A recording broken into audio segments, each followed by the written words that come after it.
Hello everyone, आज के इस सेशन में सबसे पहले तो एक अमेजिंग मोटिवेशन के साथ कि हर एग्जाम में हम होंगे कामयाब के साथ, इस सेशन में हम क्लास 8th साइंस के 18th chapter pollution of air and water का एक और नया टॉपिक डिस्कस करने जा रहे हैं and that is controlling air pollution.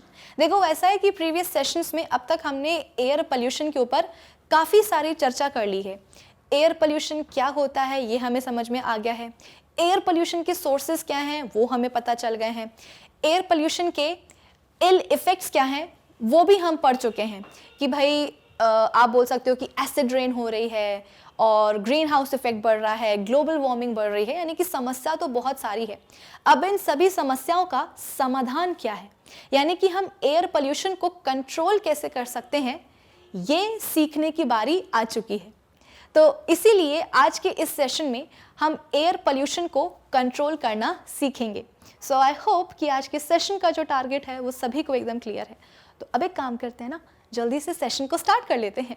So this is Vibhuti Khare, welcome to Magnet Brains, जहां पर आपको सभी चैप्टर्स के वीडियो लेक्चर्स मिलते हैं बिल्कुल फ्री ऑफ कॉस्ट। यानी कि मैग्नेट ब्रेन्स में आपको 2 चैप्टर्स पढ़ने के बाद किसी भी तरह का पेमेंट करने की या पैकेज परचेज करने की रिक्वायरमेंट बिल्कुल भी नहीं है, क्योंकि मैग्नेट ब्रेन्स आप सब तक पहुंचा रहा है क्वालिटी एजुकेशन बिल्कुल फ्री ऑफ कॉस्ट। तो इसी अच्छी बात से हम स्टार्ट कर लेते हैं आज का हमारा ये सेशन, जहां पर हम ये सीखेंगे कि किस तरीके से एयर पोल्यूशन को कंट्रोल किया जा सकता है। तो अब एक काम करते हैं, हम अपने आज के इस सेशन को एकदम प्रॉपरली स्टार्ट कर ही लेते हैं। अब देखो, यहाँ पर ना एयर पोल्यूशन को कंट्रोल करने के लिए कुछ तरीके दिए गए हैं। तो हम क्या करते हैं, एक एक करके सभी तरीकों को डिस्कस कर लेते हैं, ठीक है ना। अब देखो यहाँ पे क्या लिखा गया है, The air over most of the cities of our country is highly polluted। क्या मतलब हुआ इस बात का? देखो, ऐसा है कि फ़िलहाल के लिए हम अपने देश से बाहर नहीं जाते हैं, हम अपने ही देश की बात करते हैं, हम अपनी ही कंट्री की बात करते हैं, हम इंडिया की बात करते हैं। तो ये बात तो आप सभी को पता है कि इंडिया में बहुत सारे स्टेट्स हैं और इन बहुत सारे स्टेट्स में बहुत सारी सिटीज़ हैं। तो जो मेजॉरिटी सिटीज़ हैं हमारी कंट्री में, ठीक है ना, मेजॉरिटी सिटीज़ जो हैं हमारी कंट्री में, उन सिटीज़ की जो एयर है वो पोल्यूटेड है, प्रदूषित है, इनफैक्ट हाईली पोल्यूटेड है। आई बात समझ में?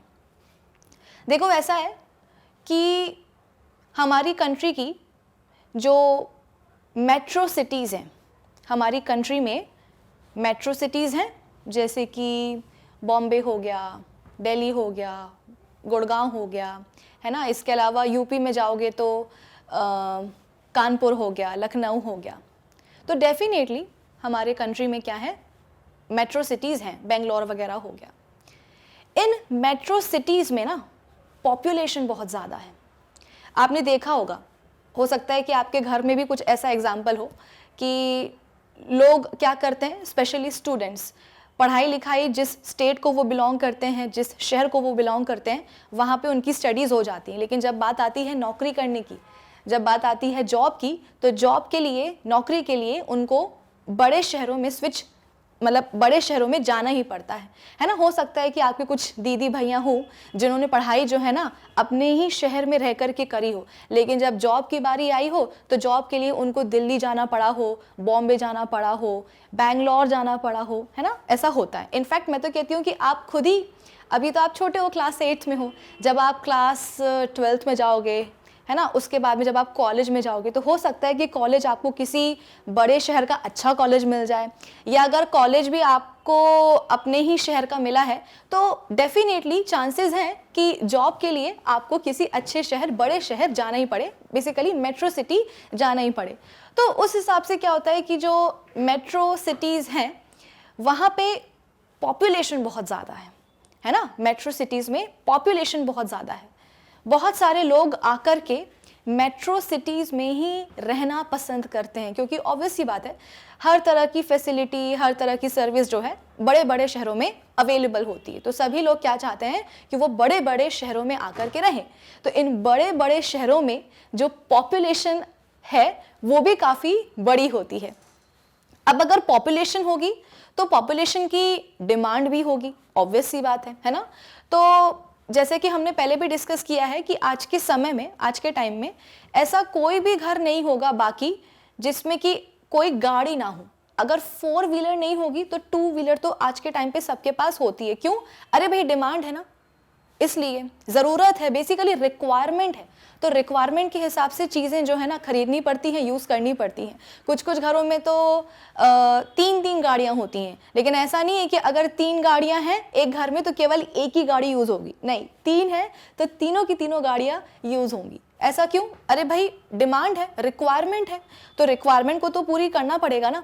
तो ऑब्वियस सी बात है, इन गाड़ियों से क्या निकलता है, इन ऑटोमोबाइल्स से क्या निकलता है, एग्जॉस्ट निकलता है ना। और ये एग्जॉस्ट अल्टीमेटली आप बोल सकते हो कि जो सराउंडिंग एयर है हमारी, उसी में जाकर के मिक्स हो जाता है। फिर इसके बाद में आप बोल सकते हो कि शहरी इलाकों के आसपास बड़ी बड़ी फैक्ट्रीज होती हैं। आप बोल सकते हो कि जैसे कि हमने प्रीवियस सेशन में पढ़ा था कि ताजमहल कहाँ है, आगरा में है, और आगरा के पास क्या है, मथुरा ऑयल रिफाइनरी है। तो मथुरा ऑयल रिफाइनरी से बहुत ज़्यादा एग्जॉस्ट निकलता है, और ये एग्जॉस्ट बेसिकली इंडस्ट्रियल एग्जॉस्ट है, और ये एग्जॉस्ट आप बोल सकते हो कि एयर में जाकर के ही मिक्स हो जाता है। एग्जॉस्ट में क्या होता है, हार्मफुल गैसेस होती है ना, ये हमने पढ़ा हुआ है।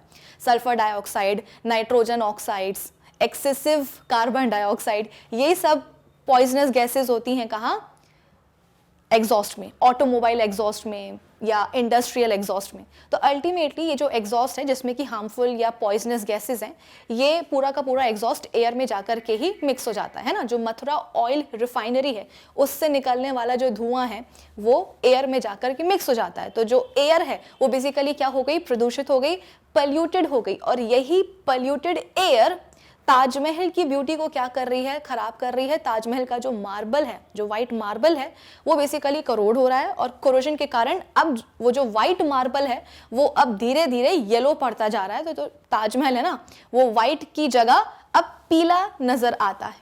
ठीक है ना। ये सब चीजें हमने अपने प्रीवियस सेशंस में डिस्कस करी हुई हैं। तो कुल मिलाकर के आपको ये चीज समझ में अब आ रही होगी कि जो हमारी कंट्री में जो मेजॉरिटी सिटीज़ हैं, टू बी मोर स्पेसिफिक जो बड़े बड़े शहर हैं, जो मेट्रो सिटीज़ हैं, उनकी जो हवा है वो काफ़ी ज़्यादा पल्यूटेड है। मैंने आपको पहले भी एक बार बताया था कि मास्क वास्क का तो जो आप बोल सकते हो कि ट्रेंड है वो तो अभी आया है ना, किसी बीमारी से बचने के लिए। लेकिन जब हम बात करते हैं दिल्ली वगैरह की, तो स्पेशली जब दिवाली आता है फेस्टिवल, वैसे भी दिल्ली में पोल्यूशन बहुत ज़्यादा होता है। ठीक है ना। अब इसके बाद में क्या आ गया, दिवाली आ गई। अब दिवाली पे लोग मानते तो है नहीं, दिवाली पे क्या करते हैं, फटाके फोड़ते हैं, और फटाके फोड़ने से क्या होता है हम सबको पता है कि बहुत ज़्यादा पोल्यूशन होता है। अब ऑलरेडी दिल्ली की हवा कैसी है, बहुत ज़्यादा प्रदूषित है। अब किसी ने वहाँ पे फटाके फोड़ दिए, मतलब किसी ने क्या, बहुत सारे लोगों ने मिल करके फटाके फोड़ दिए। अब जो भी धुआं निकलेगा वो भी उसी ऑलरेडी हाईली पोल्यूटेड एयर में जाकर के मिक्स हो जाएगा। इससे क्या होगा, जो हवा है वो और ज़्यादा पोल्यूटेड हो जाएगी। तो जब स्पेशली जब दिवाली वगैरह का फेस्टिवल आता है, उसके बाद में जो दिल्ली गवर्नमेंट है वो सबको जो है ना बोल देती है कि भाई अब जो है ना कुछ दिनों के लिए मास्क पहन लो, क्योंकि दिवाली अभी अभी निकली है, इतने फटाके फोड़े हैं कि जो ऑलरेडी पोल्यूटेड एयर थी वो और ज़्यादा क्या हो चुकी है, पोल्यूट हो चुकी है। तो अब जो है ना तरह तरह के रेस्पिरेटरी डिसऑर्डर्स हो सकते हैं। बच्चे काफ़ी नाजुक होते हैं, तो बच्चों को भी हो सकते हैं, बूढ़ों को भी हो सकते हैं। बूढ़ों को बोलो कि भाई आप अपने घर में रहिए, घर से बाहर मत निकलिए। बच्चे अगर स्कूल जाने के लिए घर से बाहर निकल रहे हैं तो उनको जो है ना मास्क लगा करके ही भेजिए। क्यों? क्योंकि जो हवा है वो बहुत ज़्यादा खराब हो चुकी है। हवा में बहुत ज़्यादा ही harmful gases, poisonous gases present है, और ऐसी आप बोल सकते हो कि हवा को किसी ने बहुत अच्छे से इनहेल कर लिया तो जितने भी पोल्यूटेंट्स होंगे वो सब के सब क्या होंगे, बॉडी के अंदर जाएंगे और रेस्पिरेटरी ट्रैक्ट को, लंग्स को खराब कर डालेंगे। ठीक है ना। तो छोटे छोटे बच्चे जो है स्कूल कैसे जाते हैं, मास्क लगा लगा करके जाते हैं, ऑब्वियस सी बात है। लेकिन अगर हम बात करते हैं रूरल एरियाज़ की, हमारी कंट्री की ही अगर हम बात करें रूरल एरियाज़ की, विलेजेस की, गांव वगैरह की, तो वहाँ पे कंपैरेटिवली पोल्यूशन कम होता है। वहाँ की जो हवा होती है वो कंपैरेटिवली क्या होती है, क्लीन होती है। ऐसा क्यों? क्योंकि वहाँ पे ना ग्रीनरी ज़्यादा होती है, क्योंकि ऑब्वियस सी बात है जो गांव के लोग होते हैं वो खेती वगैरह करते हैं, है ना। गांव के आसपास आप बोल सकते हो कि जंगल भी होते हैं, जंगल में बड़े बड़े पेड़ होते हैं। तो कुल मिलाकर के गांव वगैरह में, विलेजेस में, रूरल एरियाज में जो पॉल्यूशन है वो कम होता है, और अर्बन एरियाज में, शहरी इलाकों में जो पॉल्यूशन है वो बहुत ज़्यादा होता है। ऑब्वियस सी बात है। देखो, जो आपने देखा होगा कि जो मेट्रो सिटीज़ होती हैं, बॉम्बे हो गया, दिल्ली हो गया, इनमें जो बिल्डिंग्स हैं वो बहुत ऊंची ऊंची होती है, हाइट बहुत ज़्यादा होती है, 20 माले की बिल्डिंग, 21 माले की बिल्डिंग, है ना, बहुत ऊंची ऊंची बिल्डिंग्स होती हैं। ऐसा क्यों? क्योंकि अब मेट्रो सिटीज़ में ना ज़्यादा जगह नहीं है। पहले क्या होता था कि शहर के आसपास जो गांव होता था, जो जंगल होते थे, उन सबको हटा दिया जाता था और जो खाली लैंड है वो ऑब्टेन किया जाता था और उस लैंड पर बिल्डिंग्स बनाई जाती थी, बिल्डिंग्स का कंस्ट्रक्शन किया जाता था। पहले ये बहुत होता था कि शहर में जगह नहीं बची है, शहर में बहुत सारे लोग आकर के रह रहे हैं, पॉपुलेशन बहुत बढ़ रही है, तो भाई इस पॉपुलेशन को शेल्टर भी तो प्रोवाइड करना पड़ेगा ना। अगर कोई इंसान आया है दिल्ली में या बॉम्बे में रहने के लिए तो उसको घर भी तो चाहिए ना, एक शेल्टर भी तो चाहिए है। तो जगह को बनाने के लिए क्या करते थे कि शहर के आसपास जो भी जंगल है उसको काट दिया, जो खेत है उसको साफ कर दिया, गांव वगैरह जो है उसको थोड़ा सा और दूर शिफ्ट कर दिया, तो जगह मिल गई और उसी जगह पे क्या होता था, बिल्डिंग बना ली जाती थी। लेकिन अब ये चीज भी जो है ना, अब इसकी भी पॉसिबिलिटी नहीं है। क्यों? क्योंकि ऑलरेडी जितना भी आप बोल सकते हो कि इलाका था, कौन सा वाला, मतलब शहर के आसपास जो भी जंगल थे, जो भी खाली खेत खलियान थे, वो ऑलरेडी लोगों ने हटा दिए हैं। तो अब और आप बोल सकते हो कि जंगल हटाने का स्कोप जो है ना बचा नहीं है। तो कुल मिलाकर के अब जो स्पेस है वो बहुत लिमिटेड है। तो इस स्पेस को, इस लिमिटेड स्पेस को, टू बी मोर स्पेसिफिक, आप बोल सकते हो कि 100% तरीके से यूटिलाइज करने के लिए क्या किया जाता है, लंबी लंबी ऊंची ऊंची बिल्डिंग बनाई जाती है। क्योंकि ऐसे में तो हमारे पास जगह नहीं है, ऐसे में जगह नहीं है। लेकिन अगर हम बिल्डिंग में 6 फ्लोर्स और बढ़ा दें, आप बोल सकते हो कि 6 फ्लोर की बिल्डिंग थी, 6 फ्लोर की बिल्डिंग थी, अब और लोग उस बिल्डिंग में आकर के रहना चाहते हैं, तो क्या करो, 6 फ्लोर्स और बढ़ा दो, तो बिल्डिंग जो है वो और ऊंची हो जाएगी। तो बड़ी बड़ी ऊंची ऊंची बिल्डिंग्स होती हैं। क्यों? क्योंकि जो स्पेस है बड़े बड़े शहरों में वो काफ़ी लिमिटेड होता है। तो इस लिमिटेड स्पेस को 100% यूटिलाइज करने के लिए क्या किया जाता है, ऊंची ऊंची बिल्डिंग्स बनाई जाती है। तो ऑब्वियस सी बात है, तो शहरों में आप बोल सकते हो कि पेड़ पौधे कम होते हैं, ग्रीनरी बहुत कम होती, जिसके कारण पोल्यूशन, वहाँ पे ऑलरेडी वहाँ पे पॉपुलेशन बहुत ज़्यादा है, तो जो आप बोल सकते हो कि जो पोल्यूशन है वो क्या होगा, ज़्यादा ही होगा। अब इस पोल्यूशन को कंट्रोल कौन कर सकता है? तो हमारे पेड़ कंट्रोल कर सकते हैं ना। पेड़ क्या करते हैं, फोटोसिंथेसिस की प्रोसेस के लिए कार्बन डाइऑक्साइड हवा से ले लेते हैं और बदले में हमको ऑक्सीजन देते हैं। लेकिन अगर आप पेड़ ही काट डालोगे तो फिर पेड़ बेचारे क्या ही कर लेंगे, कैसे जो है ना वो एक्सेसिव कार्बन डाइऑक्साइड को अपने अंदर जो है ना अब्जॉर्ब करेंगे, ये पॉसिबिलिटी भी जो है ना कट जाती। तो कुल मिलाकर के जो रूरल एरियाज़ हैं वहाँ पे फिर भी ग्रीनरी है, जंगल है आसपास, खेत खलियान है, तो वहाँ पे पोल्यूशन थोड़ा कम है। लेकिन अर्बन एरियाज़ की अगर हम बात करें, सिटीज़ की बात करें, तो वहाँ पे तो भाई हमारी कंट्री की जो मेजॉरिटी सिटीज़ हैं उनकी हवा कैसी है, हाईली पोल्यूटेड है। ठीक है ना। चलो, this polluted air is damaging our health and property gradually. Obvious सी बात है किस तरीके से एक प्रदूषित हवा, पोल्यूटेड एयर हेल्थ को डैमेज पहुंचाती है और हमारी जो प्रॉपर्टी है, प्रॉपर्टी मतलब वही हमारे हिस्टोरिकल मॉन्यूमेंट्स हो गए, स्टैचूज वगैरह हो गए, उनको किस तरीके से डैमेज पहुंचाती है ये हम सबको पता है, प्रीवियस सेशंस में हम डिस्कस कर चुके हैं। So air pollution must be controlled as soon as possible. तो जितना जल्दी हो सके, देखो हर किसी चीज़ का ना इंतज़ार नहीं करना चाहिए कि जब किसी चीज़ का एकदम आप बोल सकते हो कि एक सैचुरेशन पॉइंट आ जाएगा तब जाकर के हम क्या करेंगे, कोई ना कोई स्टेप उठाएंगे। नहीं, ऑलरेडी पोल्यूशन इतना ज़्यादा हो चुका है, हमने प्रीवियस सेशन में पढ़ा है ना कि कैसे एसिड रेन होने लगी है, ग्रीन हाउस इफेक्ट हो रहा है, ग्लोबल वार्मिंग हो रही है। भाई ग्लेशियर्स पिघल रहे हैं, ग्लेशियर्स पिघलेंगे तो ऑब्वियस सी बात है, अरे भाई बर्फ़ पिघलेगी तो पानी बनेगा ना। ग्लेशियर्स क्या होते हैं, आइस ही तो होते हैं, आइस के बड़े बड़े माउंटेन। तो ग्लेशियर्स अगर पिघलते हैं तो पानी बनता है, ये पानी अल्टीमेटली कहाँ जा रहा है, तो हमारे जो ओशियंस हैं, इन ओशियंस में ही जाकर के, समुद्र में ही जाकर के ग्लेशियर्स का पानी मिक्स हो रहा है, जिससे क्या हो रहा है, समुद्र का पानी का जो लेवल है समुद्र के पानी का जो लेवल है वो बेवजह बढ़ रहा है। क्यों बढ़ रहा है? अरे भाई ग्लेशियर्स पिघलेंगे, उससे पानी निकलेगा, ये पानी समुद्र के पानी में ही जाकर के मिक्स हो जाएगा। तो समुद्र के पानी का जो लेवल है वो बढ़ रहा है। तो समुद्र के आसपास जो भी आप बोल सकते हो कि लैंड है, वो लैंड क्या हो रहा है, धीरे धीरे धीरे धीरे समुद्र में ही डूबता जा रहा है ना। ऑब्वियस सी बात है, एक लैंड है जिसके आसपास क्या है, समुद्र है। अब अगर समुद्र का पानी क्या होगा, बढ़ता जाएगा, तो जो लैंड है वो समुद्र में डूब जाएगा ना। एग्जैक्टली एक दिन ये एक न्यूज़ मैं पढ़ रही थी कि बोला जा रहा है कि 2050 तक जो मुंबई है उसके लिए ये पॉसिबिलिटी बताई जा रही है कि जो मुंबई है वो क्या हो जाएगी, समुद्र में डूब जाएगी 2050 तक। ऐसा क्यों? क्योंकि भाई मुंबई के आसपास क्या है, भाई समुद्र है।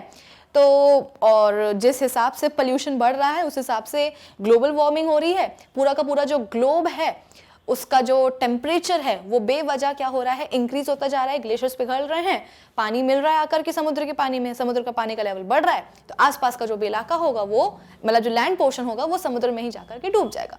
तो इस तरह के आप बोल सकते हो कि जो अलार्म्स हैं, जो वार्निंग्स हैं वो मिलती रहती हैं। ऐसा नहीं है कि कोई हमें जो है ना मौसम विभाग वाले जो है ना कुछ बताते नहीं, अरे बताते हैं लेकिन सुनते नहीं हैं हम उनकी, वो बात अलग है।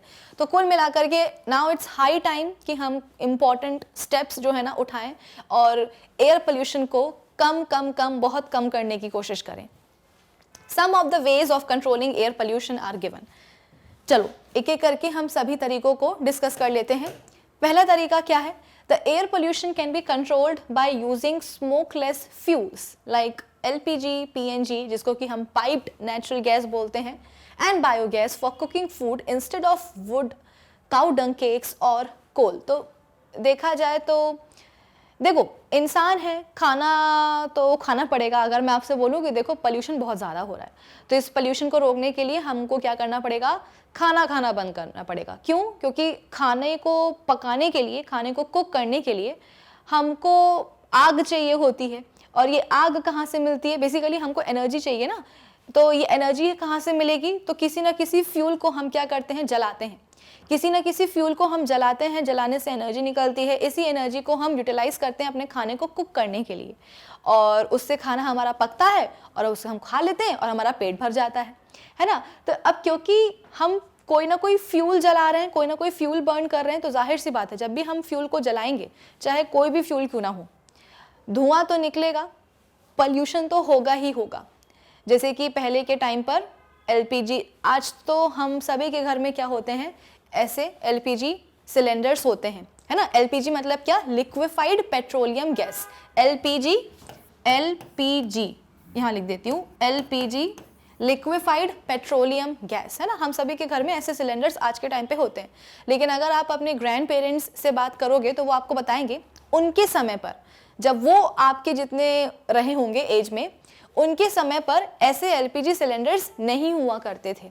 उस समय जो है ना लकड़ी को, चूल्हा होता था तो चूल्हे में लकड़ी को जला करके जो है एनर्जी ऑब्टेन की जाती थी। चूल्हा है, उसमें लकड़ी जलाई, आग वगैरह निकली, लकड़ी जलाओगे तो आग निकलेगी ना, उसी आग पर जो है ना खाना बन जाता था। लेकिन ऑब्वियस सी बात है, अगर लकड़ी जलाओगे, लकड़ी अगर जलाएंगे तो आग तो निकलेगी, लेकिन साथ में जो धुआं निकलेगा उसका क्या? और स्पेशली वो वाली लकड़ी जिसमें कि मॉइस्चर होता है। अगर आप गीली लकड़ी जला दोगे, करना नहीं है, मैं आपको बता देती हूँ, अगर गीली लकड़ी जलाने की कोशिश करोगे तो पहली बात तो ये कि वो बहुत मुश्किल से जलेगी, और अगर उसने जलना शुरू भी कर दिया तो उसका जो कंबशन है ना वो कंप्लीट नहीं होगा, वो इनकम्प्लीट होगा। और इनकम्प्लीट कंबशन से हम सबको पता है कि क्या होता है, कार्बन मोनोऑक्साइड निकलती है। कंप्लीट कंबशन से तो कार्बन डाइऑक्साइड निकलती है, लेकिन अगर कंप्लीट कंबशन नहीं हुआ, इनकम्प्लीट कंबशन हुआ, ऑक्सीजन की क्या हो रही है, कमी हो रही है, तो वहां पे आप बोल सकते हो कि कार्बन मोनोऑक्साइड जो है निकलती है, और ये कार्बन मोनोऑक्साइड तो और खतरनाक होती है। तो पहले के ज़माने में चूल्हे पे खाना बनता था, चूल्हे में लकड़ी को जलाया जाता था। लकड़ी नहीं होती थी तो कंडे होते थे, है ना, जिनको कि हम काऊ डंग केक्स बोलते हैं, वो होते थे। कुछ नहीं मिला तो कोयला मिल गया, तो कोयले को ही जला करके जो है ना आप बोल सकते हो कि क्या होता था, खाना वगैरह बनता था। इसके अलावा आजकल तो ट्रेन जो है वो इलेक्ट्रिसिटी से चलती है।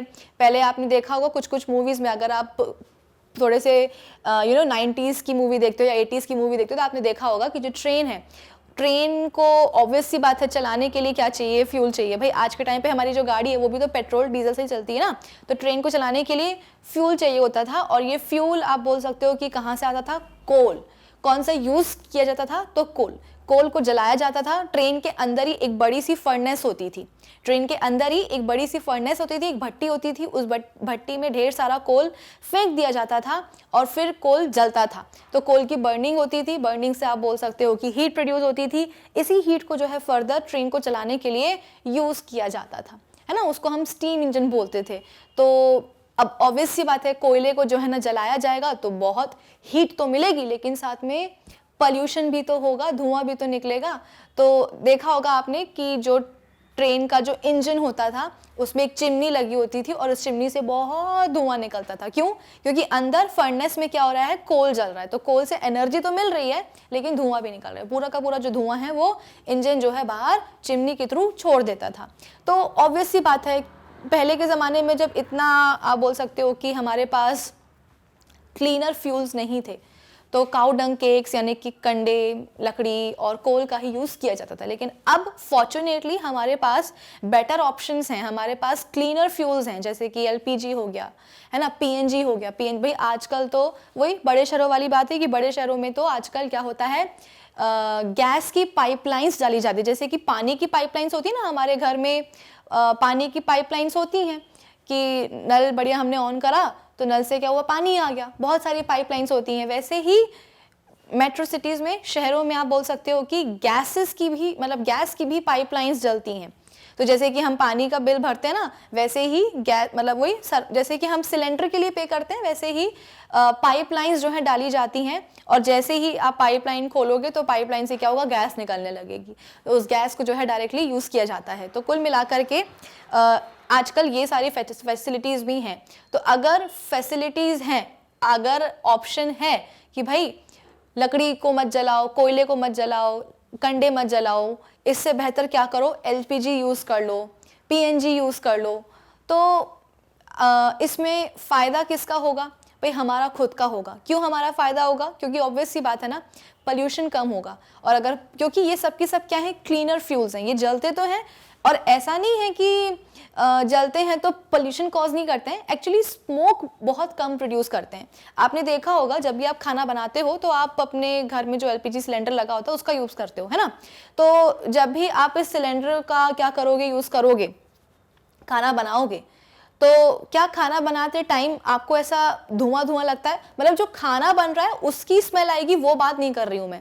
लेकिन यहाँ पे जो इस सिलेंडर के अंदर जो लिक्विफाइड पेट्रोलियम गैस भरी हुई है, इस सिलेंडर के अंदर जो फ्यूल है, जो लिक्विफाइड पेट्रोलियम गैस है, जब इसका कंबशन होता है तो क्या इसके कंबशन की कोई भी आप बोल सकते हो कि कोई भी वो आता है क्या, धुआं आता है क्या? लकड़ी को जलाओगे तो धुआं आएगा, लेकिन जब आप एलपीजी को जलाते हो तो ऐसा कोई भी धुआं आपको दिखाई नहीं देगा। आपको ऐसा नहीं लगेगा कि अरे यार एलपीजी का यूज़ कर रहे हैं, सिलेंडर का यूज़ कर रहे हैं तो बहुत धुआं हो रहा है पूरे घर में खाना बनाते टाइम। ऐसा नहीं होता है ना। क्यों? क्योंकि एलपीजी और पीएनजी आप बोल सकते हो कि बेटर ऑप्शंस हैं, क्लीनर फ्यूल्स हैं। ये बेसिकली स्मोक प्रोड्यूस नहीं करते, कोई धुआं जो है ना प्रोड्यूस नहीं किया जाता है। तो air pollution can be control by using smokeless fuels. तो इसलिए इनको हम स्मोकलेस फ्यूल्स बोलते हैं, एलपीजी, सीएनजी, बायोगैस वगैरह, for cooking food instead of would, cow dung cakes और कोल। ठीक है। फिर इसके अलावा solar cookers can also be use for cooking food. Solar water heaters should be installed for obtaining hot water.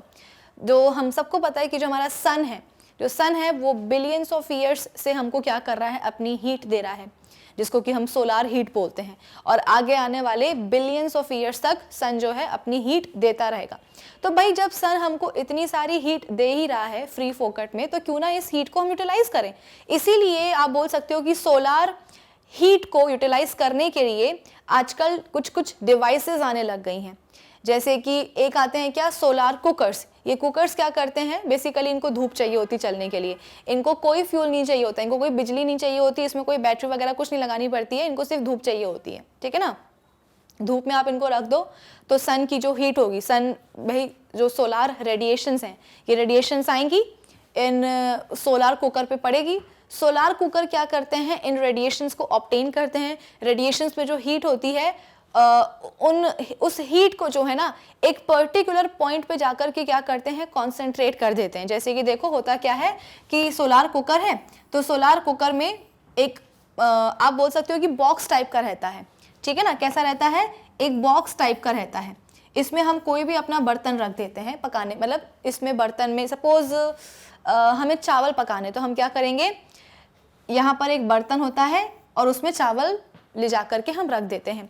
यहाँ पर ये चीज़ क्या होती है, मिरर होती है। ये क्या होता है, मिरर, ठीक है ना। ये क्या होता है, मिरर। तो सन की जो भी, भाई लाइट चैप्टर हमने पढ़ लिया ना, तो सन की जो भी रेडिएशंस आ रही हैं, है ना, सन की आप बोल सकते हो कि जो भी रेडिएशंस आ रही हैं वो रेडिएशंस कहाँ पड़ रही हैं, इस मिरर के ऊपर पड़ रही हैं। और ये मिरर भी पता है कैसा होता है, ये होता है कॉनकेव मिरर। ये कैसा होता है, कॉनकेव मिरर होता है। कॉनकेव मिरर के बारे में मैंने आपको पहले भी बताया। ये कॉनकेव मिरर क्या करता है, दूर से आने वाली जो भी लाइट रेज हैं उनको ये बेसिकली कन्वर्ज करवा देता है एक पर्टिकुलर पॉइंट में। जैसे कि बहुत सारी रेज आ रही हैं, मैं क्या हूँ, एक कॉनकेव मिरर हूँ, मेरे पास बहुत सारी क्या आ रही हैं, रेडिएशंस आ रही हैं, रेज आ रही हैं, तो मैं इन सभी की सभी रेज को, भाई मिरर है तो ऑब्वियस सी बात है रिफ्लेक्शन तो होगा, लेकिन रिफ्लेक्शन के बाद होता क्या है, देखो यहाँ पे मैं ड्रॉ कर देती हूँ कि सपोज ये क्या है, अपना कॉनकेव मिरर है, तो बहुत सारी क्या आई हैं, रेडिएशंस आई हैं कुछ इस तरीके से, ठीक है ना।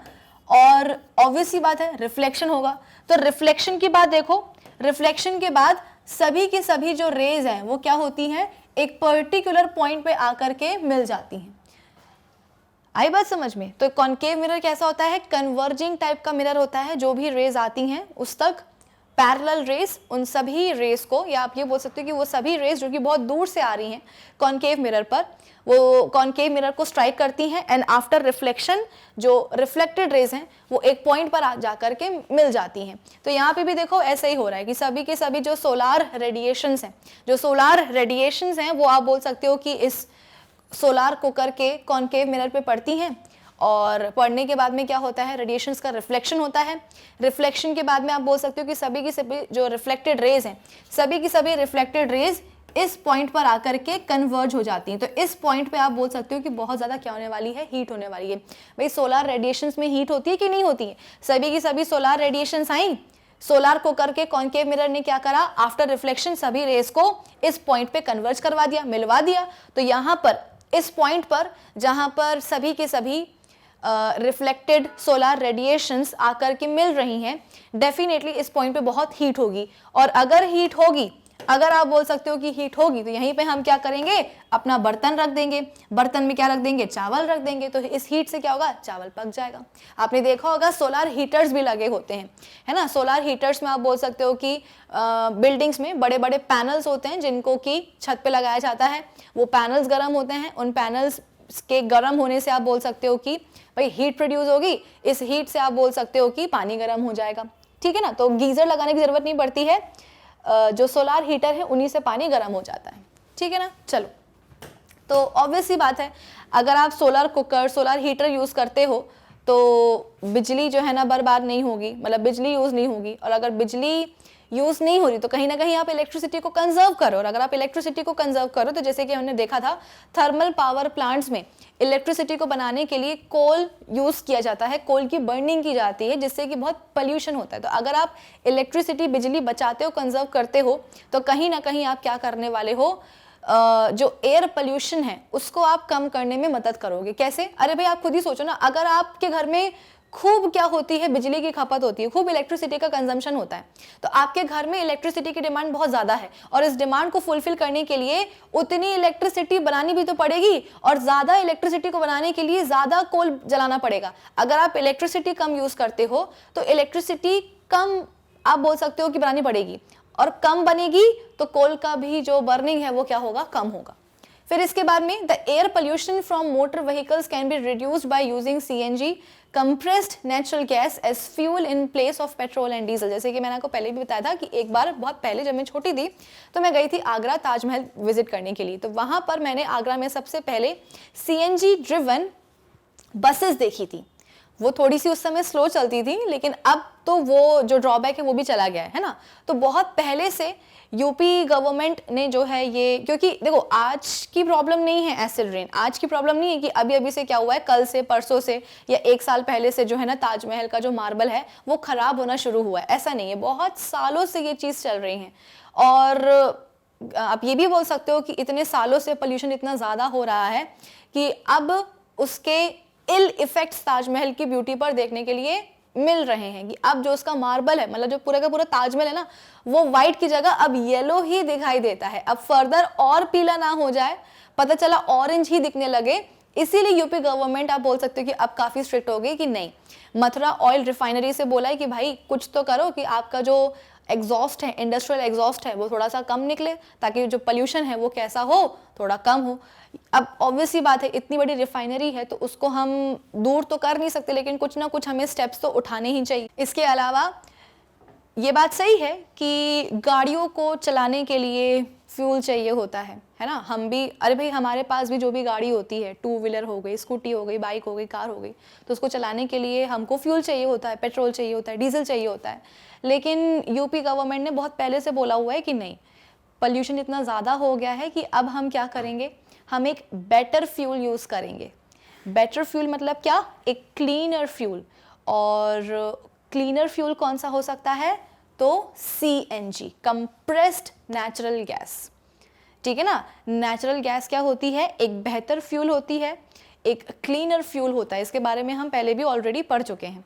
तो गवर्नमेंट ने, सिर्फ यूपी गवर्नमेंट की बात नहीं है, अब आप मतलब ये चीज़ मैं आपको बता रही हूँ कि जब बहुत पहले जब मैं गई थी ताजमहल देखने के लिए, तो सबसे पहले वहाँ पर मैंने, इसके पहले मैंने और कहीं भी कभी भी CNG ड्रिवन बसेस नहीं देखी थी, लेकिन आगरा में मैंने सबसे पहले CNG ड्रिवन बसेस देखी थी, यानी कि वो जो बसेस थी वो CNG से चल रही थी, कोई पेट्रोल नहीं, कोई डीजल नहीं, ओनली CNG, है ना।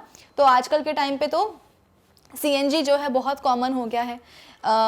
जैसे कि हमारे घरों में LPG का सिलेंडर होता है, वैसे ही गाड़ी के पीछे जो डिग्गी होती है वहाँ पर ऐसे CNG के सिलेंडर्स लगा दिए जाते हैं, फिट कर दिए जाते हैं, है ना। देखो यहाँ पे ये पूरी क्या है, गाड़ी है, इसके पीछे डिग्गी में ये क्या है, CNG का सिलेंडर है, कंप्रेस्ड नेचुरल गैस का। जैसे कि हमारे घर में LPG का सिलेंडर होता है, वैसे यहाँ पे गाड़ी के पीछे क्या है, CNG का सिलेंडर है, ऑब्वियस सी बात है। तो इस सिलेंडर में क्या भरा होता है, कंप्रेस्ड नेचुरल गैस भरी होती है, और इसी गैस को आप बोल सकते हो कि एज अ फ्यूल यूज़ किया जाता है, और इस फ्यूल से क्या होता है, गाड़ी जो है बढ़िया तरीके से चलती है। अब सपोज जो ये सिलेंडर है इसमें गैस ख़त्म हो गई, तो फिर गैस स्टेशन होते हैं, जैसे कि पेट्रोल पंप्स होते हैं वैसे ही गैस स्टेशंस भी होते हैं। उन गैस स्टेशंस में जाकर के इस सिलेंडर में गैस रिफिल कर दी जाती है, दोबारा से भर दी जाती है। तो जैसे कि हम पेट्रोल डला लेते हैं, वैसे ही इन सिलेंडर्स में जो गैस है उसकी भी रिफिलिंग हो जाती है, ठीक है ना। चलो, तो air pollution from motor vehicles can be reduce, कैसे रिड्यूस कर सकते हो, गाड़ियों से निकलने वाले, मतलब गाड़ियों से होने वाले जो एयर पोल्यूशन है उसको आप रिड्यूस कैसे कर सकते हो, तो एक क्लीनर फ्यूल को अडॉप्ट करके, that is CNG, compressed natural gas, in place of petrol and diesel. CNG is a very clean fuel which does not pollute air. और अगर CNG की हम बात करें तो ये एक इतना अच्छा फ्यूल होता है कि ये बहुत ज़्यादा एयर पोल्यूशन कॉज करता ही नहीं है। A few years ago Delhi was one of the most polluted cities in the world. कुछ सालों पहले, a few years ago, Delhi आप बोल सकते हो कि one of the most polluted cities in the world की कैटेगरी में आ रही थी। अभी तक तो हम अपनी इंडिया की बात कर रहे थे, अब यहाँ पर जो है ना दुनिया भर में नाम कमाया किसने, दिल्ली में। किस चीज़ में नाम कमाया कि भाई दिल्ली क्या है, one of the most polluted cities है in the world. It was being choked by fumes, exhausts released by a very large number of cars, buses and auto rickshaws running in the city on petrol and diesel. और obvious सी बात है, अगर Delhi one of the most polluted cities है पूरे world में, कुछ सालों पहले ऐसा हुआ था, तो ऐसा क्यों हुआ होगा, तो भाई वही वाली बात है ना कि दिल्ली इतनी बड़ी सिटी है, इतने सारे लोग रहते हैं वहाँ पर, मतलब पॉपुलेशन इतनी ज़्यादा है तो डिमांड ज़्यादा है, और डिमांड को पूरी करने के लिए गाड़ियाँ वहाँ बहुत ज़्यादा हैं, ऑटोमोबाइल्स, तरह तरह की गाड़ियाँ हैं वहाँ पर, है ना। तो ऑब्वियस सी बात है, बसेस हैं, कार्स हैं, ऑटो रिक्शाज हैं, और ये सभी के सभी पेट्रोल और डीजल पे चलते हैं। और जब ये पेट्रोल और डीजल पे चलते हैं, पेट्रोल एंड डीजल का क्या होता है, कंबशन होता है और कंबशन से एग्जॉस्ट निकलता है और यही एग्जॉस्ट एयर में जाकर के मिक्स हो जाता है ना।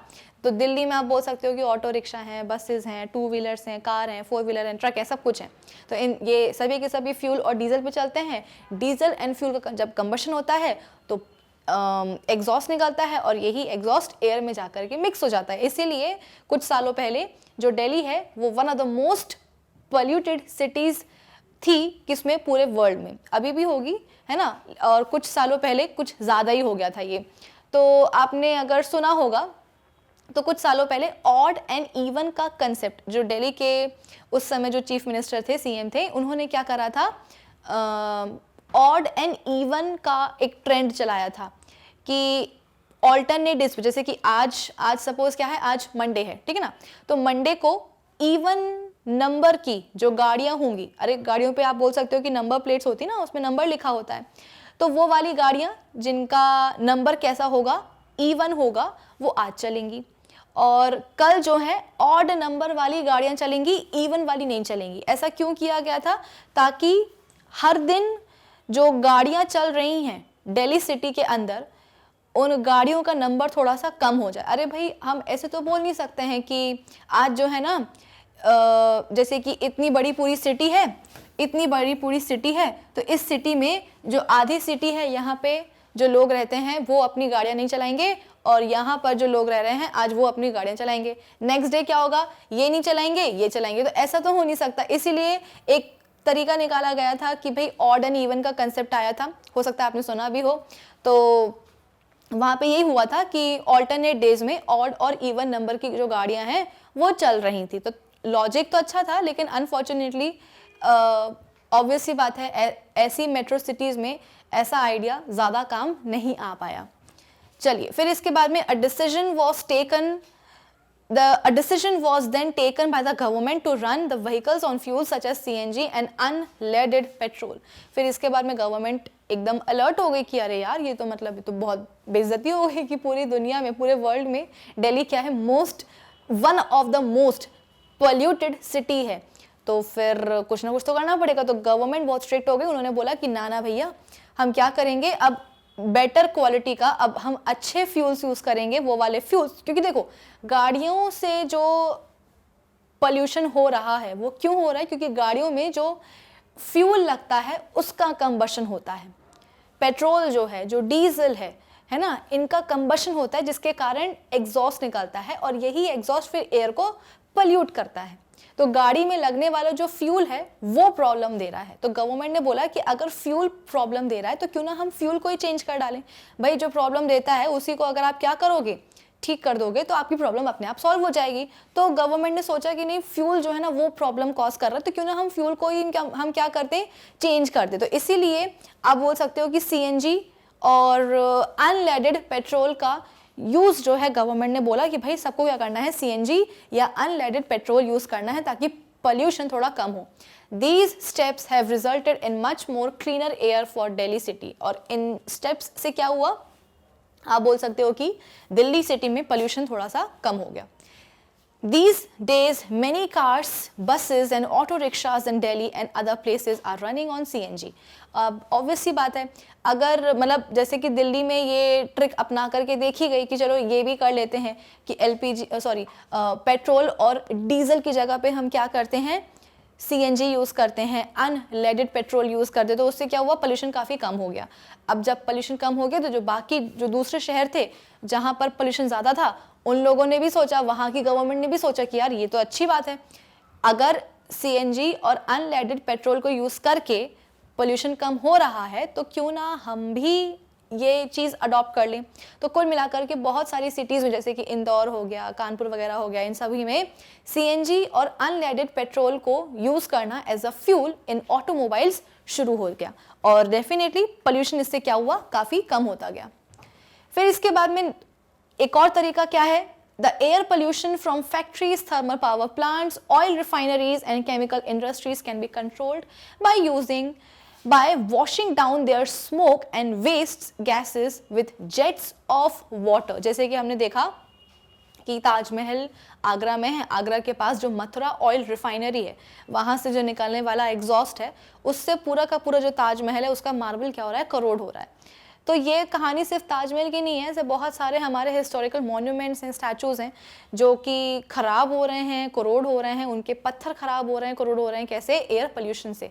क्यों? क्योंकि आप बोल सकते हो कि देखो गाड़ियों की बात तो हो गई, गाड़ी में अगर आप एक अच्छा फ्यूल यूज़ करोगे जैसे कि पेट्रोल और डीजल की जगह पे आप क्या करोगे, सीएनजी यूज़ करोगे या अनलेडेड पेट्रोल यूज़ करोगे, तो कम आप बोल सकते हो कि जो गाड़ी से निकलने वाला जो एग्जॉस्ट है वो नहीं निकलेगा या बहुत कम निकलेगा, जिससे कि एयर पोल्यूशन कम हो जाएगा। लेकिन एयर पोल्यूशन का सिर्फ यही एक सोर्स तो नहीं है।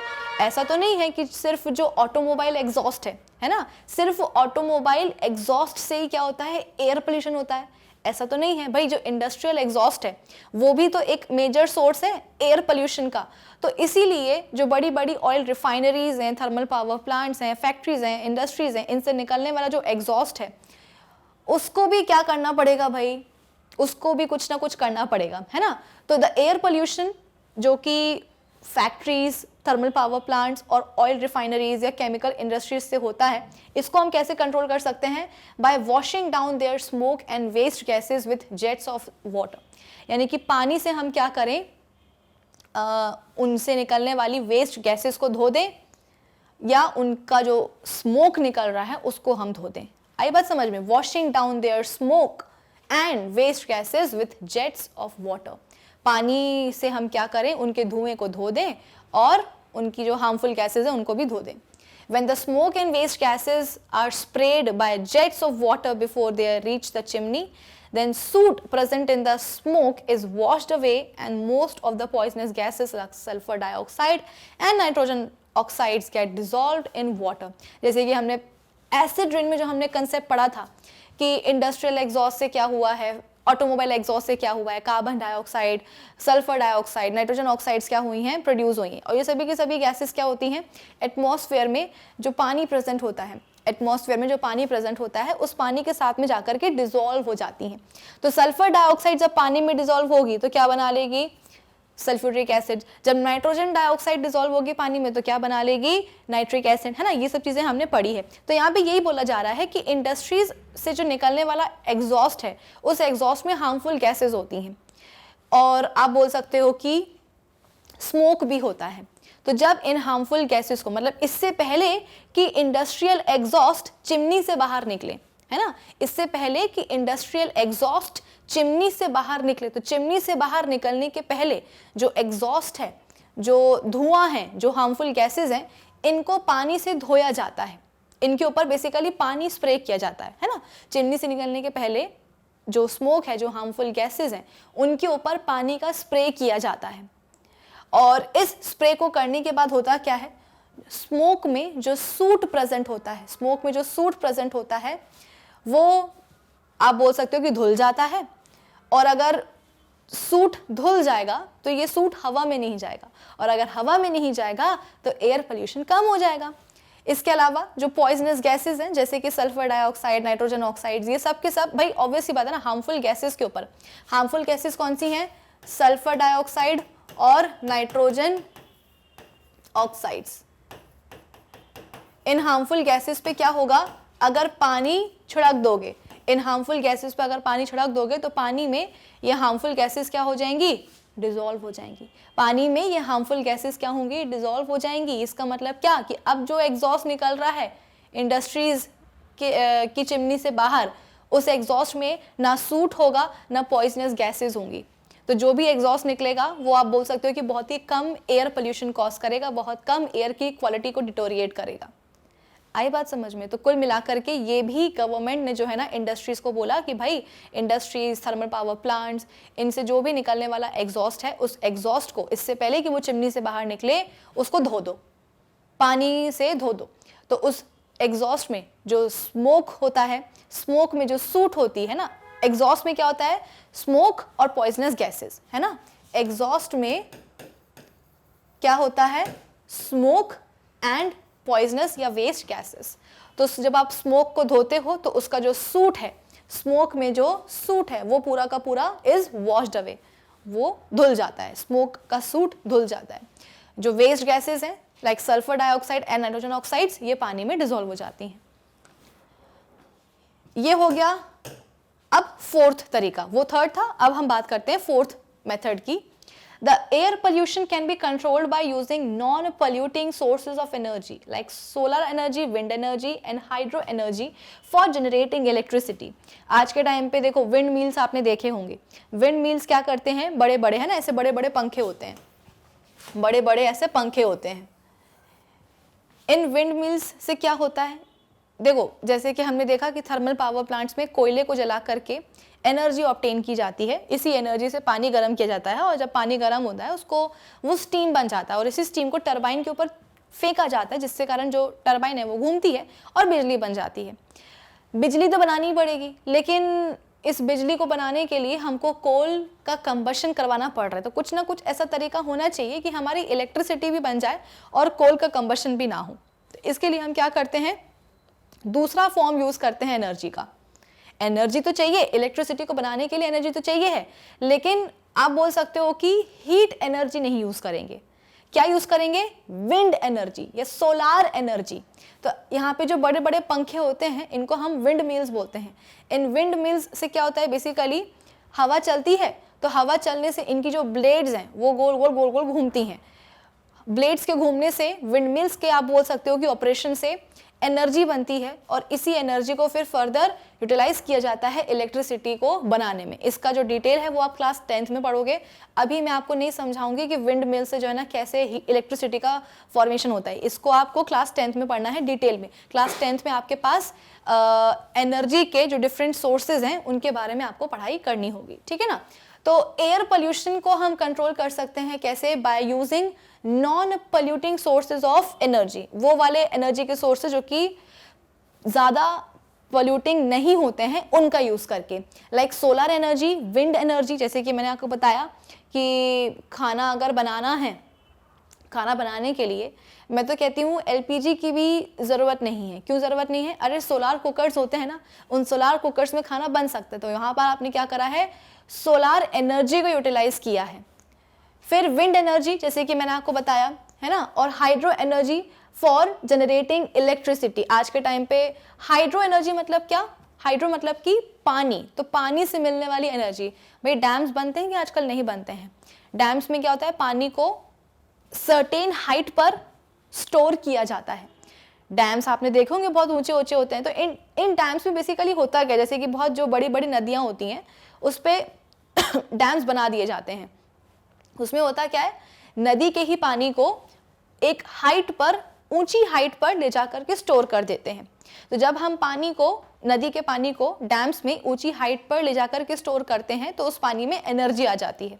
और फिर इसके बाद में ये जो एनर्जी वाला पानी है, मतलब जैसे ही आपने नदी के पानी को डैम्स में एक हाइट पर स्टोर करा, पानी में एक एनर्जी आ गई और इसी एनर्जी वाले पानी से हम क्या करते हैं, फिर इलेक्ट्रिसिटी का प्रोडक्शन करवाते हैं। इसका भी डिटेल आप कहाँ पढ़ोगे, क्लास 10th में पढ़ोगे, है ना। आप इसको ऐसे समझ सकते हो कि हाइट पर क्या हुआ है, पानी रुका हुआ है। देखो ऐसे समझो, आपके पास एक एकदम फ्लैट सरफेस है, आपके पास क्या है, एकदम एक फ्लैट सरफेस है। उस फ्लैट सरफेस पे आप क्या करो, बॉल छोड़ दो, बॉल को आप पुश करो। जब आप बॉल को पुश करोगे तो बॉल जितने फोर्स के साथ आपने बॉल को धक्का दिया होगा, उतने फोर्स के साथ, उतनी वेलोसिटी के साथ क्या होगा, उतनी स्पीड के साथ क्या होगा, बॉल मूव करेगी। लेकिन अगर आप इसी सरफेस को क्या करो, थोड़ा सा, मतलब जैसे कि ये आपके पास एक फ्लैट सरफेस था, इसमें आपने बॉल को क्या करा है, पुश किया है, तो बॉल अपनी स्पीड के साथ चली जाएगी। लेकिन अगर आपने इस सरफेस को थोड़ा सा ऐसे उठा दिया, इंक्लाइन कर दिया, इसके बाद में क्या करो, बॉल को रिलीज करो, तो धक्का देने की भी जरूरत नहीं पड़ेगी। जो बॉल है वो अपने आप क्या होगी, बहुत ही स्पीड के साथ नीचे उतर जाएगी। क्यों, क्योंकि जब आपने इस सरफेस को थोड़ा सा उठाया था और उठा करके बॉल को क्या करा था, यहाँ पे रखा था, तो बेसिकली आपने करा क्या, बॉल को आप एक हाइट पर लेकर के चले गए। इनिशियली आपका सरफेस एकदम ऐसा था, हॉरिजॉन्टल था, बॉल यहाँ थी, तो बॉल के पास ज़्यादा एनर्जी नहीं थी। लेकिन जब आपने अपने सरफेस को थोड़ा सा उठा लिया, हाइट पर ले आए आप अपनी सरफेस को, और इस हाइट पर आपने क्या करा है, बॉल को रखा है। तो बेसिकली बॉल क्या हुई है, बॉल एक हाइट पर आ चुकी है। और जब बॉल हाइट पे आएगी तो उसके अंदर एक एनर्जी आ जाएगी, और इसी एनर्जी वाली बॉल को जब आप यहां से छोड़ोगे ना, तो बॉल बहुत तेजी के साथ क्या होगा, ऐसे नीचे सरक आएगी। ऐसे डैम्स में भी होता है कि डैम्स में पानी को, नदी के पानी को स्टोर किया जाता है। तो नदी के पानी में जो स्टोर्ड पानी है उसमें एनर्जी आ जाती है ना। और फिर इसके बाद में डैम के गेट्स खोले जाते हैं, तो जो पानी है हाई एनर्जी वाला, वो पानी कहाँ पड़ता है, अगेन हम बोलते हैं कि एक टरबाइन लगा करके रखी जाती है। जैसे कि हमने देखा था थर्मल पावर प्लांट्स में कि कोयला जलाया, कोयले को जलाने से जो भी हीट निकली उससे पानी गर्म किया, स्टीम बन गई, और इसी स्टीम को फिर टरबाइन के ऊपर छोड़ा जाता है, जिसके कारण जो टरबाइन है वो गोल गोल घूमती है, और जहां टरबाइन घूमी वहां पे क्या हुआ, इलेक्ट्रिसिटी का प्रोडक्शन हो गया।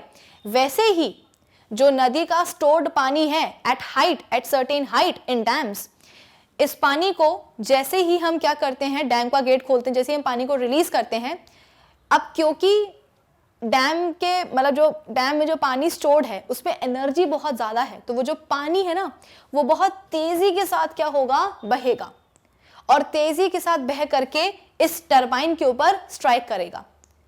और ऑब्वियस सी बात है, अगर बहुत तेजी के साथ पानी ने आकर के इस टरबाइन को स्ट्राइक करा है तो टरबाइन बहुत जोर से गोल घूमेगी, और जहां टरबाइन घूमी वहां पे इलेक्ट्रिसिटी का प्रोडक्शन हो जाता है।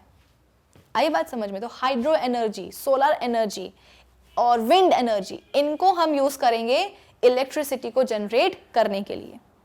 ठीक है ना? चलो, this will reduce the use of fossil fuels like coal, which is used for generating electricity at thermal power plants and causes air pollution. अब अगर हम solar energy, wind energy, hydro energy का यूज करते हैं for the production of electricity, तो fossil fuels जैसे कि कोयले के ऊपर जो बर्डन है वो थोड़ा सा कम हो जाएगा, है ना। अगर हम डैम्स बना लेते हैं, अगर हम सोलर एनर्जी यूज करते हैं, अगर हम विंड एनर्जी यूज करते हैं, तो फिर हमको कोयले को जलाने की जरूरत नहीं पड़ेगी। ऐसे ही बिना उनके भी, मतलब बिना कोल के कंबशन के आप बोल सकते हो कि इलेक्ट्रिसिटी का प्रोडक्शन हो जाएगा, तो पॉल्यूशन भी आप बोल सकते हो कि कम होगा। ठीक है ना? तो ये सब हमने कुछ तरीके पढ़े हैं जिससे कि हम क्या कर सकते हैं, एयर पोल्यूशन को कम कर सकते हैं। अब इसके अलावा हमारा क्या रोल हो सकता है इन कंट्रोलिंग एयर पोल्यूशन? जैसे कि आपने जो भी अभी तक तरीके देखे हैं उनमें गवर्नमेंट का ही ज्यादा रोल है, क्योंकि गवर्नमेंट ही क्या कर रही है, बेसिकली रूल्स अप्लाई कर रही है कि नहीं एलपीजी का यूज किया जाएगा, पेट्रोल और डीजल की जगह पे हम बोलते हैं कि सीएनजी का यूज किया जाएगा, है ना। थर्मल पावर प्लांट्स में जो है ना, मतलब इलेक्ट्रिसिटी को बनाने के लिए कोल नहीं, सोलर एनर्जी यूज होगी, विंड एनर्जी यूज होगी, हाइड्रो एनर्जी यूज होगी। लेकिन जब हम बात करते हैं अपनी, तो हम अपने लेवल पर ऐसा क्या करें कि एयर पोल्यूशन कम हो जाए? चलो देखते हैं। We can also contribute in the efforts to control the air pollution. Some of these steps which can be taken as individuals or as a group of individuals to control air pollution and improve the quality of the air around us are as follows. We should not burn dry leaves, papers and garbage in the open. कई बार आपने देखा होगा कि घरों के आसपास कचरा हो जाता है तो लोग क्या करते हैं, कचरा समेटा और उसको आग लगा दी। तो आग लगाने से डेफिनेटली कचरा तो वहां से चला जाएगा, लेकिन उस कचरे को आग लगाने पर जो धुआं निकलता है, जो स्मोक निकलता है, वो स्मोक कहाँ जाता है, एयर में तो जाकर के मिक्स होता है। तो एयर क्या हो जाती है, पॉल्यूट हो जाती है। तो ऐसा नहीं करना चाहिए। Leaves should be converted into compost by burning in a pit. अगर पत्तियां घर के आसपास अगर पेड़ लगा हुआ हो, पेड़ों की पत्तियां जो है ना झड़ती हैं, कचरा हो जाता है उससे, तो उन पत्तियों को जलाने से बेहतर है क्या करना चाहिए, पत्तियों को जो है ना एक पिट होना चाहिए, एक गड्ढा होना चाहिए, उस गड्ढे में डाल देना चाहिए। और क्योंकि ऑब्वियस ही बात है, जो पत्तियां हैं, जो लीव्स हैं, वो उनमें क्या है, ऑर्गेनिक मैटर है। और वो ऑर्गेनिक मैटर क्या होता है, डिकम्पोज हो जाता है। भाई जंगलों में जो पत्तियां, जंगलों में तो बहुत बड़े बड़े पेड़ होते हैं, बहुत सारे पेड़ होते हैं, बहुत सारे पेड़ों की बहुत सारी पत्तियां भी क्या होती है, झड़ती हैं। तो वहां पर जाकर के थोड़ी ना कोई पत्तियां जो है ना साफ करता है, अपने आप पत्ती वहां से चली जाती है ना, डेड लीव्स। कैसे? क्योंकि जो डेड लीव्स हैं वो बेसिकली है क्या, ऑर्गेनिक मैटर है, जो कि अपने आप डिकम्पोज हो जाता है। तो घर के आसपास जो भी डेड लीव्स हैं पेड़ों की, उनको उठाया जाए, उनको कलेक्ट किया जाए और पिट्स में भर दिया जाए, और उन पिट्स में क्या होगा, वो जो पत्तियां हैं वो अपने आप डिकम्पोज हो जाएंगी, है ना। कंपोस्ट उससे बन जाएगा, बहुत अच्छी खाद बन सकती है। कंपोस्ट मतलब कि एक अच्छी खाद बन सकती है, और इसी खाद को जो है दोबारा से हम क्या कर सकते हैं, पौधों में डाल सकते हैं। तो बेवजह क्यों जलाना, जब उसको हम यूज़ कर सकते हैं, उनको वो अपने आप डिकम्पोज हो सकती है, उनसे कंपोस्ट बन सकता है। इसके अलावा जो पेपर्स हैं, इनको पेपर मिल्स में भेजा जाए। हमने पहले भी पढ़ा है कि भाई पेपर मिल्स में क्या होता है, रिसाइकलिंग होती है पेपर्स की। तो अगर कोई वेस्ट पेपर है आपके पास, तो उनको जलाने से बेहतर है क्या करो, आप पेपर मिल्स में भेज दो।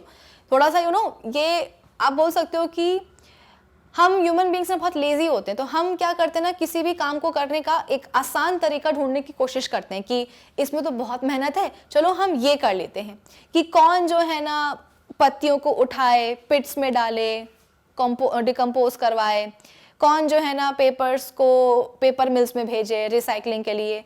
एक काम करो ना, जो भी कचरा है उसको उठा करके जला दो, और जब जला ही देंगे तो वो बेसिकली एक ईजी प्रोसीजर हो जाता है हमारे लिए कि सबको इकट्ठा करा और आग लगा दी। लेकिन यहाँ पर क्या हो रहा है, यहाँ पे थोड़ी सी मेहनत करनी पड़ रही है कि पेपर्स हैं तो उनको पेपर मिल्स में हम भेजेंगे, पत्तियां हैं तो अलग से उनको क्या करेंगे, मतलब उनको हम जलाएंगे नहीं, पिट्स में जो है ना भर के रख देंगे। तो कहीं ना कहीं जो है ना आलस आ जाता है, और हमें लगता है कि हम ऐसा क्यों करें। अब अगर दुनिया का हर एक इंसान यही सोचने लगा कि हम क्यों करें, कोई और कर देगा, तो फिर ऐसे तो कोई भी नहीं करेगा और मुश्किल हो जाएगी। और एग्जैक्टली यही तो हो रहा है। डेफिनेटली आपने भी देखा होगा कि हमारे घरों के आसपास जो भी कचरा वगैरह होता है ना, क्लीनर्स आते हैं और सफाई करते हैं, सड़क साफ कर देते हैं, जो कचरा इकट्ठा होता है उसको उठा करके वो आग लगा देते हैं। तो ये गलत है कि नहीं है। फिर इसके अलावा and garbage should be deposited in the garbage dumps established by the municipal corporation of the city। भाई हर एक सिटी का क्या होता है, नगर निगम होता है, म्युनिसिपल कॉरपोरेशन होता है, वहाँ के क्लीनर्स आते हैं, हमारे घरों से कचरा जो है ना गार्बेज लेते हैं।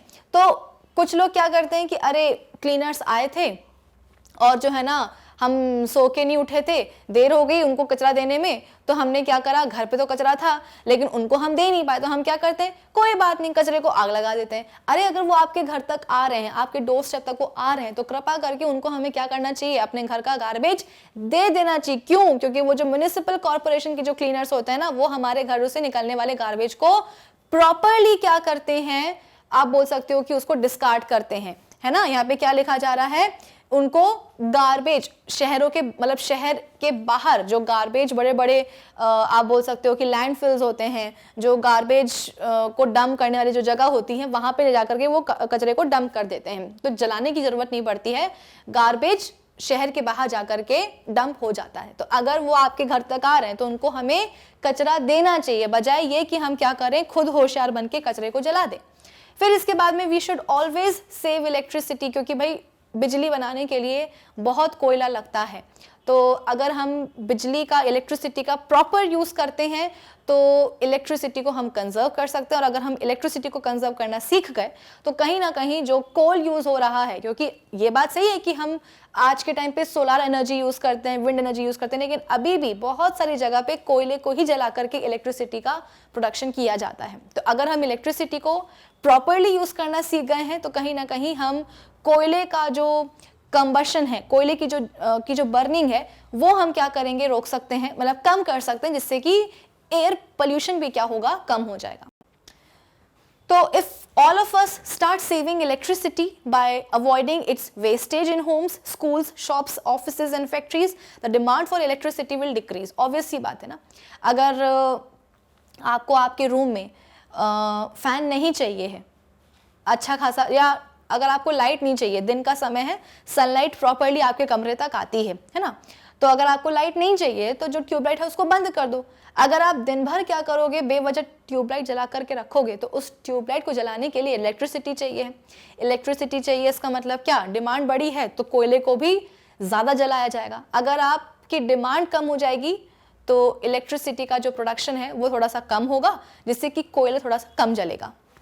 This will lead to the burning of less coal to generate electricity। और इससे क्या होगा, कोयला थोड़ा सा कम जलेगा। And burning of less coal will reduce air pollution, और अगर कोल कम जलता है तो एयर पोल्यूशन भी कम हो जाता है. We should grow more and more trees and also take care of the existing trees in our neighbourhood. जितना हो सकता है उतने जो है ना पेड़ पौधे लगाओ भाई, क्योंकि जो हमारे पेड़ पौधे हैं वो क्या करते हैं, हमारे एनवायरनमेंट को, हमारी एयर को क्लीन करते हैं. पेड़ पौधे क्या करते हैं, कार्बन डाइऑक्साइड लेते हैं और बदले में हमें ऑक्सीजन देते हैं. तो जितना हो सके उतने आसपास पेड़ लगाओ, है ना. जो आसपास जो पेड़ लगे हुए हैं उनकी टेक केयर करो. अगर कोई पेड़ सूख रहा है तो उसको जा कर के भाई पानी दे दो, है ना, खाद वगैरह डाल दो, ताकि वो जो पेड़ है वो सूखे ना. क्योंकि अगर पेड़, देखो ऐसा नहीं है कि पेड़ लगाना, हम पेड़ लगा नहीं सकते, लेकिन एक छोटे से पौधे को एक फुल साइज ट्री बनने में टाइम बहुत लगता है. तो अगर ऑलरेडी कोई पेड़ है और आपको लग रहा है कि वो पेड़ बीमार है, उसमें न्यूट्रिएंट्स की कमी है, पानी की कमी है, तो वो जाकर के आप उसको दे दो, तो पेड़ सूखेगा नहीं. ठीक है ना. तो जितना हो सकता है उतना पेड़ लगाओ, पौधे लगाओ, और जो एग्जिस्टिंग पेड़ हैं उनको भी बचाओ. Trees reduce pollution by absorbing excess carbon dioxide from the air. All of us should participate in One Mahotsav functions when lakhs of trees are planted in July every year. हर साल जुलाई में one महोत्सव होता है, तो वहां पर हमें उन फंक्शंस में पार्टिसिपेट करना चाहिए जहां पर लाखों के नंबर में क्या होता है, ट्रीज को प्लांट किया जाता है, जो कि जरूरी भी है. अब देखो ऐसा नहीं है कि लाखों पेड़ लगाए गए हैं तो लाखों के मतलब लाखों पेड़ जो है ना बड़े हो जाएंगे. लाखों पौधे लगाए गए हैं तो हो सकता है कि उनमें से बहुत सारे सूख भी जाएं, कुछ पौधे ही क्या हो, पेड़ में ग्रो कर पाए. तो सीधी सी बात है, कोशिश हमें ये करनी चाहिए कि मैक्सिमम नंबर ऑफ ट्रीज हम क्या करें, प्लांट करें. वी शुड जॉइन से नो टू क्रैकर्स कैंपेन. कहने में थोड़ा सा मतलब कहने में आसान लगता है, लेकिन सुनने में और करने में बहुत मुश्किल होता है. कि अगर मैं आपसे बोलूं कि दिवाली पे फटाके मत जलाओ, है ना, तो आप बोलोगे कि मैं बिना फटाकों के, बिना फायर क्रैकर्स के दिवाली मनती है क्या? हम तो जला करके ही मानते हैं. हमको हमारे पेरेंट्स मना भी करते हैं कि नहीं नहीं फालतू में क्यों जो है ना इतने महंगे फटाके लेने, लेकिन हमको तो फटाकों का शौक है. लेकिन क्या आपको ये पता है कि इन फटाकों को फोड़ने से इतना पोल्यूशन होता है, जितना कि मतलब एक दिन में ही, सिर्फ दिवाली जिस दिन होती है उसी दिन पोल्यूशन बहुत ज़्यादा बढ़ जाता है. चाहे आप कोई भी सिटी ले लो, चाहे आप कोई भी जो है ना स्टेट ले लो.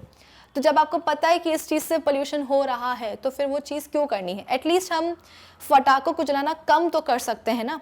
अगर हम बंद नहीं कर सकते तो एटलीस्ट कम कर दें. और अगर हम ये सोचते हैं कि अकेले हमारे से करने से क्या होगा, कोई और कर लेगा, तो कोई और करने के चक्कर में ना कोई भी नहीं करता है, तो इससे क्या होगा, एयर पोल्यूशन कम होता ही नहीं है. सो organized by children of many schools during Diwali days to reduce the level of air pollution during the festival season.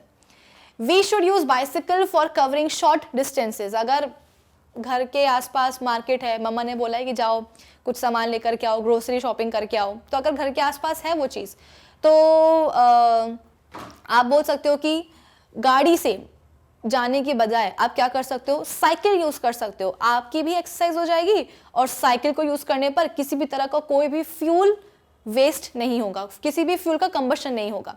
This will save precious fuel like petrol which we use in cars, scooters and motorcycles, and also reduce air pollution. If the school is not far off, we should go to the school on foot or by bicycle. और अगर school बहुत दूर नहीं है, देखो distance की बात है, अगर डिस्टेंस कम है आपके घर से हर चीज़ का, शॉपिंग सेंटर भी पास में है, स्कूल भी पास में है, तो क्यों फालतू में जो है ना स्कूटर का पेट्रोल वेस्ट करो, स्कूटी का पेट्रोल वेस्ट करो. अगर पास में है तो पैदल जा सकते हैं, या अगर पैदल थक जाते हो तो साइकिल का यूज़ कर सकते हैं. Otherwise we should use the school bus या public transport bus for going to school. और अगर नहीं मन कर रहा है कि नहीं मैम स्कूल जो है ना इतना भी पास नहीं है, ना हम वॉक कर सकते हैं, ना जो है ना हम साइकिलिंग कर सकते हैं, क्योंकि ऑब्वियसली बात है थक जाते हैं, तो जो पब्लिक ट्रांसपोर्ट होते हैं जैसे कि आपकी जो स्कूल बस होती है वो यूज़ करना चाहिए. क्यों? क्योंकि देखो करीब मानो 100 बच्चे हैं, उन 100 बच्चों को स्कूल जाना है, तो 100 बच्चे क्या करेंगे, अपने अपने घर में जो भी उनके पास गाड़ी होगी, 4 व्हीलर 2 व्हीलर, उनका वो यूज़ करके, मतलब 100 गाड़ियाँ, 100 बच्चे हैं तो उन 100 बच्चों को स्कूल तक पहुँचाने के लिए 100 गाड़ियाँ आएंगी.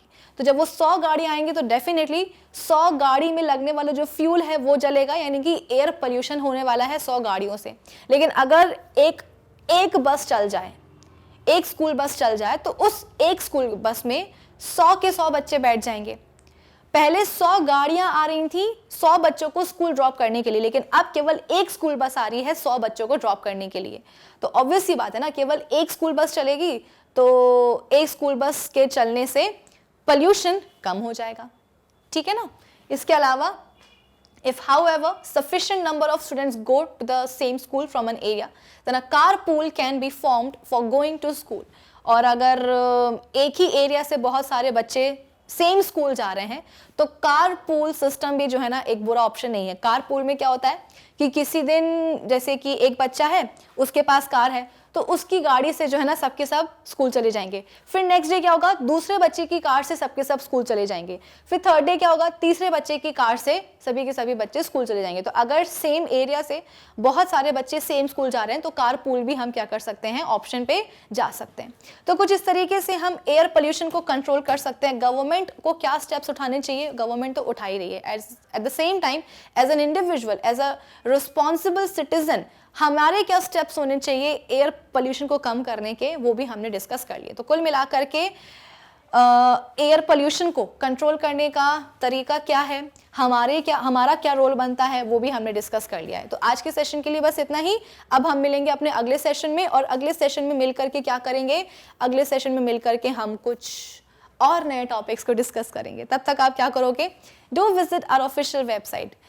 कौन सी वाली, देखो कुछ नहीं करना है, गूगल पे जाकर के टाइप करना है magnetbrains.com। जैसे टाइप करके आप सर्च करोगे आपके सामने खुल जाएगी हमारी ऑफिशियल वेबसाइट। जैसे ही आप हमारी ऑफिशियल वेबसाइट को विजिट करोगे आपके सामने आएगा ये वाला पेज जहां पर लिखा रहेगा India's number 1 100% free online education platform, जहां पर आपके पास क्लास 12 से लेकर के किंडरगार्टन तक के सभी कोर्सेज होते हैं अवेलेबल। तो इसी पेज में आपको एक्सप्लोर टॉप कोर्सेज का ऑप्शन नजर आएगा। जैसे ही आप इस ऑप्शन पे जाओगे आपके पास फिर से कुछ ऑप्शंस आएंगे। आपको जाना होगा सीबीएसई इंग्लिश मीडियम में, है ना। जैसे ही आप सीबीएसई इंग्लिश मीडियम में जाओगे तो क्लास 12 से लेकर के किंडरगार्टन तक सब कुछ आपको यहाँ पे अलग अलग क्लासेस आपको दिखाई देंगी। क्लास 8 में जाना, क्योंकि आप तो क्लास 8 में पढ़ते हो, है ना, तो आपको क्लास 8 से मतलब है।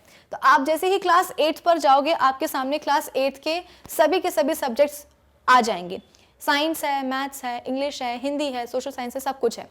आपको पढ़ना है साइंस, कैसे पढ़ोगे, बेसिकली मैं आपको यहाँ पे ये बता रही हूँ कि आप किस तरह से हमारी ऑफिशियल वेबसाइट को विजिट करके क्लास 8 साइंस के वीडियो लेक्चर्स को एक्सेस कर सकते हो, ठीक है ना। तो क्लास 8 साइंस के ऑप्शन पे आप जाओगे, क्लिक करोगे, जैसे ही क्लिक करोगे तो आपके सामने आ जाएगा ये वाला पेज जहां पर लिखा रहेगा क्लास 8 साइंस बाय विभूति खरे। हमने 18 में से 17 चैप्टर्स कर लिए हैं, लास्ट हम चैप्टर पढ़ रहे हैं और उसमें भी 2 से 3 टॉपिक्स बचे हुए हैं। इसके बाद में आपका ये वाला चैप्टर भी हो जाएगा कंप्लीट। तो सबसे पहले यहाँ पर आपको जो वीडियो मिलेगा वो किसका होगा, सिलेबस ओवरव्यू का वीडियो होगा कि भाई क्लास 8 साइंस में आपको कौन कौन से चैप्टर्स पढ़ने हैं, ये भी तो आपको पता होना चाहिए ना। तो यहाँ पर आपको सबसे पहले वीडियो मिलेगा सिलेबस ओवरव्यू का। फिर इसको देखने के बाद में आपको रियलाइज हुआ है कि भाई हमको तो क्या करना है, आज से ही क्रॉप प्रोडक्शन एंड मैनेजमेंट जो फर्स्ट चैप्टर है क्लास 8 साइंस का वो पढ़ना है। तो आप किसे पढ़ सकते हो, इस वीडियो के नीचे नेक्स्ट वीडियो का ऑप्शन नजर आ रहा होगा, इस पे आप जैसे ही क्लिक करोगे तो फर्स्ट चैप्टर जो है क्रॉप प्रोडक्शन एंड मैनेजमेंट उसका पहला लेक्चर खुल करके आ जाएगा। तो कुछ इस तरीके से नेक्स्ट वीडियो के ऑप्शन पर क्लिक करते जाना और नए वीडियोस देखते जाना।